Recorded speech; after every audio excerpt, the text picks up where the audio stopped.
जो सीबीएसई आज तक और स्टूडेंट्स को सर्टिफिकेट बांटने का काम करती थी, वो सीबीएसई आज खुद फेल होती हुई नजर आ रही है। एक एथिकल हैकर ने सीबीएसई के पोर्टल को हैक कर दिया सबके सामने एंड सीबीएसई की काफी भयंकर इस टाइम पर बेइज्जती हो रही है। अब सीबीएसई का पोर्टल जिसने हैक किया उसने क्या क्या बातें बोली ये आपको दिखाऊंगा, लेकिन उससे पहले 4 दिन पहले सीबीएसई ने ये ग्राफिक पोस्ट किया था जहां पर लिखा हुआ था OSM is back by secure and robust IT platform.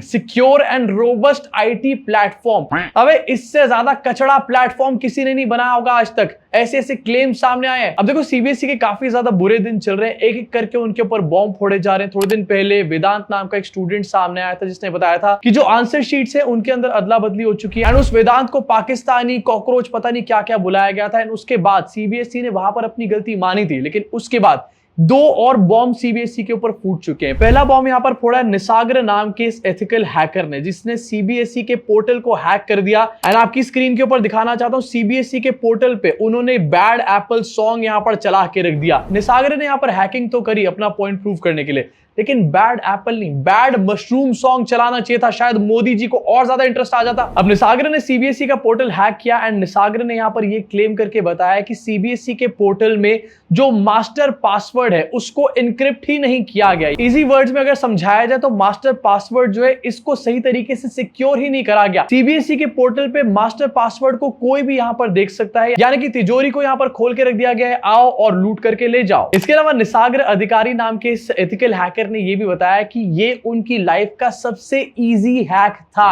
अब अगर ये हैकर ये कह रहे हैं कि सीबीएसई के पोर्टल को हैक करना उसकी लाइफ का सबसे इजी जॉब था, तो मेरे हिसाब से हमारा पूरा एजुकेशन सिस्टम जो है ना उसको अपने मुंह पर यहां पर गोबर पोत लेनी चाहिए सुन के। इनफैक्ट निसागर अधिकारी ने यहां पर यह भी बताया कि सीबीएसई के पोर्टल में ऐसे ऐसे फ्लॉज हैं कि उनके जो एग्जामिनर्स का अकाउंट है उनको कोई भी फुली टेक ओवर कर सकता है। इन शॉर्ट कोई भी स्टूडेंट्स के मार्क्स को यहां पर चेंज कर सकता है, यानी कि अगर एक स्टूडेंट ने बिल्कुल भी पढ़ाई नहीं करी है तो वो हाईएस्ट स्कोरर बन सकता है और एक स्टूडेंट जिसने बहुत पढ़ाई करी है वो भी एक एवरेज स्टूडेंट यहां पर बन करके निकल सकता है। 15 लाख के आसपास बच्चे जिन्होंने सीबीएसई के क्लास 12 के एग्जाम दिए, उनके लाइफ के ऊपर इसका कितना बड़ा इंपैक्ट पड़ सकता है ये आप खुद समझ सकते हो। इसके अलावा निसागर अधिकारी ये भी बताते हैं कि इन सब डिस्क्रिपेंसीज के बारे में, इन सब फ्लॉज के बारे में उन्होंने हमारी गवर्नमेंट को यहां पर इन्फॉर्म किया था और अभी नहीं, फरवरी में ही इन्फॉर्म कर दिया गया था, लेकिन इसके बाद गवर्नमेंट की तरफ से कोई भी सेटिस्फैक्टरी रिप्लाई निकल कर नहीं आया।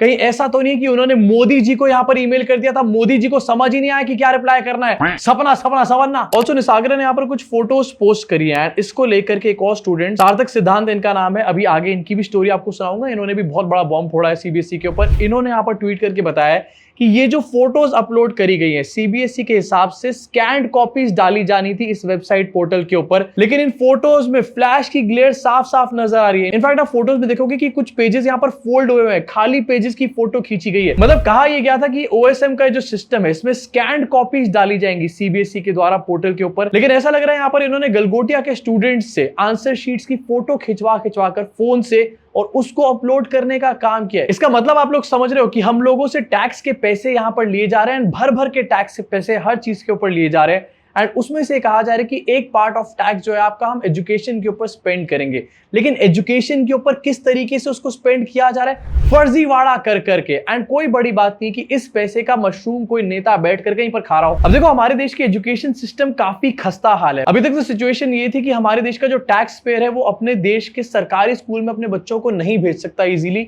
क्योंकि सरकारी स्कूल में एजुकेशन की क्वालिटी बहुत ज्यादा अच्छी नहीं होती, इंडिविजुअली स्टूडेंट्स के ऊपर ध्यान नहीं दिया जाता, इसलिए लोग प्राइवेट स्कूल्स की तरफ शिफ्ट कर रहे थे। लेकिन सीबीएसई के इस गोलमाल को देखने के बाद आखिरकार अब जो टैक्स पेयर पेरेंट्स हैं वो कहां पर लेके जाएं अपने बच्चों को। हम यहाँ पर टैक्सेस पे करते हैं हॉस्पिटल्स को अच्छा बनाने के लिए, स्कूल्स को अच्छा बनाने के लिए, लेकिन फिर भी उन स्कूल्स में हम अपने बच्चों को भेज नहीं पाते, प्राइवेट स्कूल्स में भेजते हैं एंड वहां पर भी जब सीबीएसई एग्जाम्स कंडक्ट करवाता है तो इस तरीके का गोलमाल सामने आता है। मुझे लग रहा है मोदी सरकार फेलियर्स के कीर्तिमान यहां पर स्थापित करना चाहती है, अपने ही रिकॉर्ड को खुद ही तोड़ के लाते हैं। ऑल्सो ये कितना केयरलेस एटीट्यूड है सीबीएसई का एंड देश की सरकार का, एंड इसमें एजुकेशन मिनिस्टर तो अभी कहीं नजर नहीं आ रहे। थोड़े दिन पहले सामने आए थे, कह रहे थे कि राहुल गांधी की वजह से जो सीबीएसई के स्टूडेंट्स हैं वो स्ट्रेस में आ चुके हैं।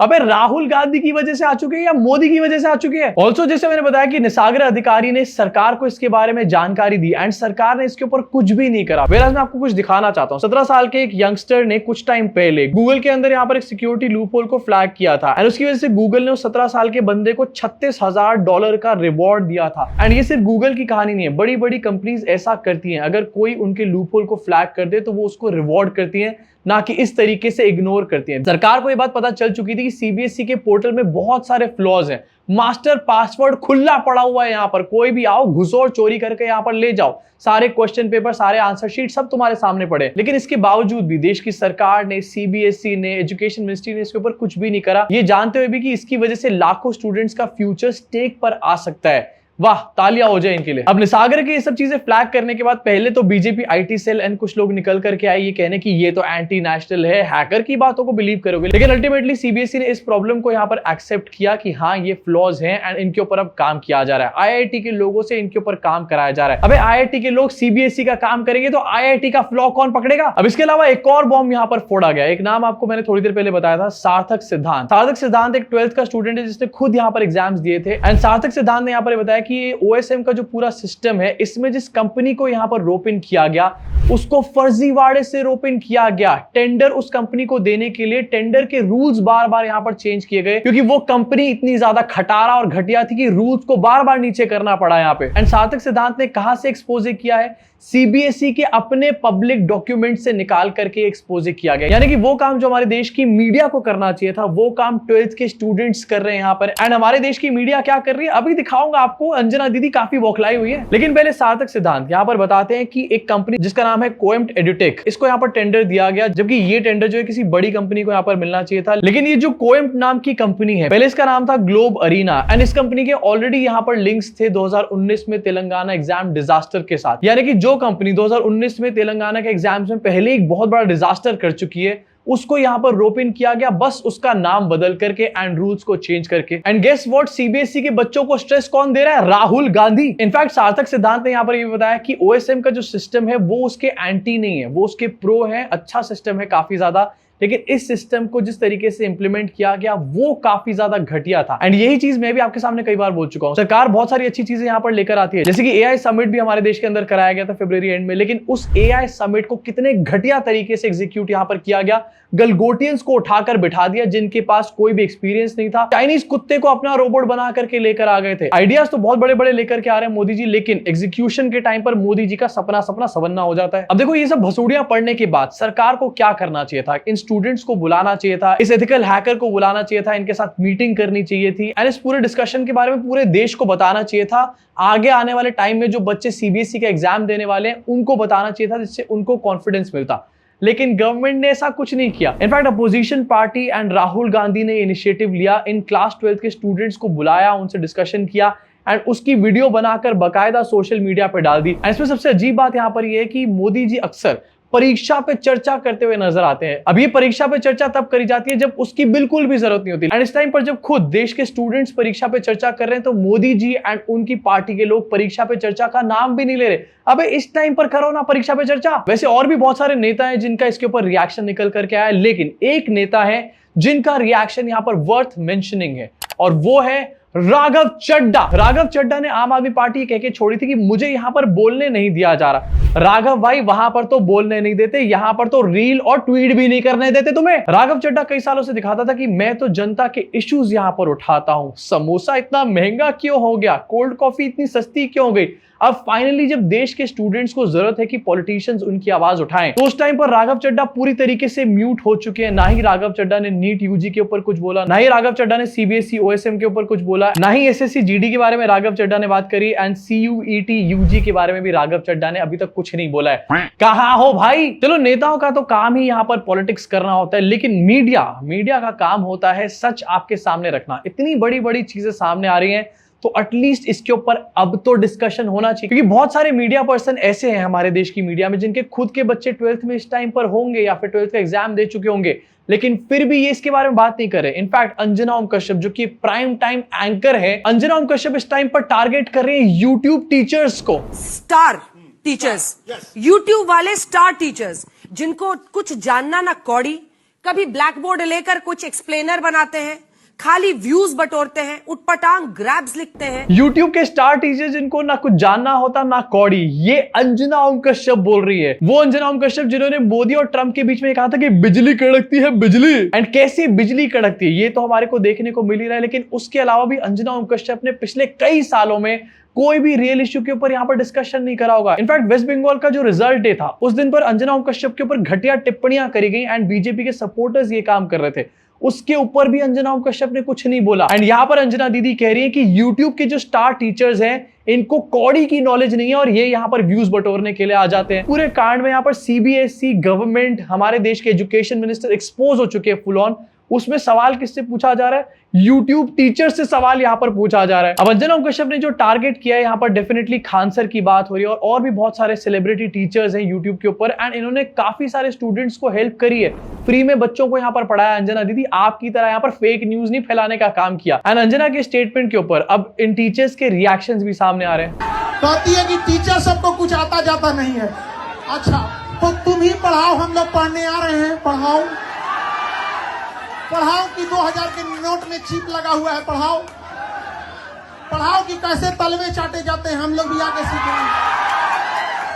इससे बेटर तो ये होता अंजना दीदी कि आप इस मैटर पे भी चुप रह लेते। वैसे भी आपको तो आदत होनी चाहिए, आप सारे इश्यूज पे तो चुप ही रहते हो, यहाँ पर तो क्या ही फर्क पड़ जाता। फेक खबरें चलाती हो तुमने वो हेमा मालिनी के पति को मौत से 10 दिन पहले मार दिया था।